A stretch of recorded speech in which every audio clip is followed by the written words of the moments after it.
Alors nous sommes aujourd'hui aux étangs du Perrois à Hermeville. C'est un étang de 30 hectares qui est géré par la Fédération de pêche de la Meuse.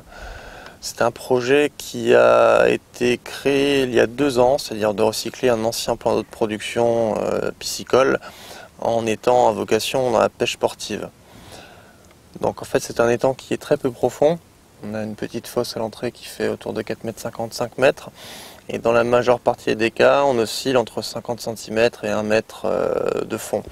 On a un fond qui est recouvert d'algues, donc évidemment on va utiliser beaucoup de montage texan et on va aussi beaucoup pêcher de zones de roseaux. Donc on va vous montrer au fil de cette journée les différentes techniques, les différentes manières de pratiquer dans ces milieux un petit peu encombrés, quels sont les montages, quelles sont les animations, le matériel adapté. Donc là on recherche principalement des perches et du brochet. Sachant que sur les montages qu'on va utiliser, on va surtout viser de la grosse perche et du brochet. Donc je vais vous présenter les hameçons texans. Donc ici on va avoir un modèle non lesté qui va permettre de pêcher en weightless, c'est-à-dire sans poids.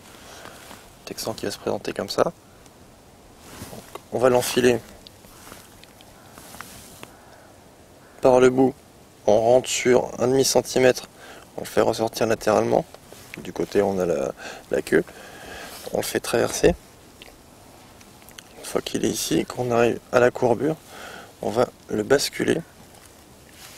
On va prendre notre repère pour la longueur ici. On va le basculer et on va aller le piquer dedans, ici. Dès qu'il voudra passer. On met bien la perpendiculaire, bien au centre, pour pas qu'il soit désaxé. Et on va le remettre en place. Voilà. Donc ici, il est droit, il est bien tendu. Et là, on va le planter juste sur 2 mm, histoire d'éviter que ça s'accroche. Voilà. Et là, on a un petit leurre qui pêche. Ce type de shad, par une très bonne nervosité au niveau de la queue,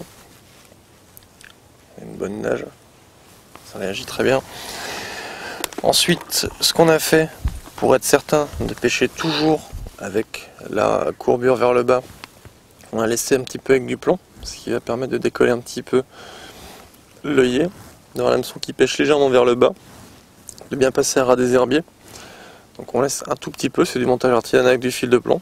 On laisse à la demande, plus ou moins. On peut coller glacier à nœud pour ne pas que ça bouge. Et ensuite, on a les modèles, comme on disait tout à l'heure, qui sont prélestés. Voilà. Là, on a une belle ouverture, un petit plan plat. Et ceux-ci ont l'avantage en plus d'avoir un petit ressort qui permet de plus facilement fixer, le leurre dessus, puisqu'on le visse en fait sur le petit ressort.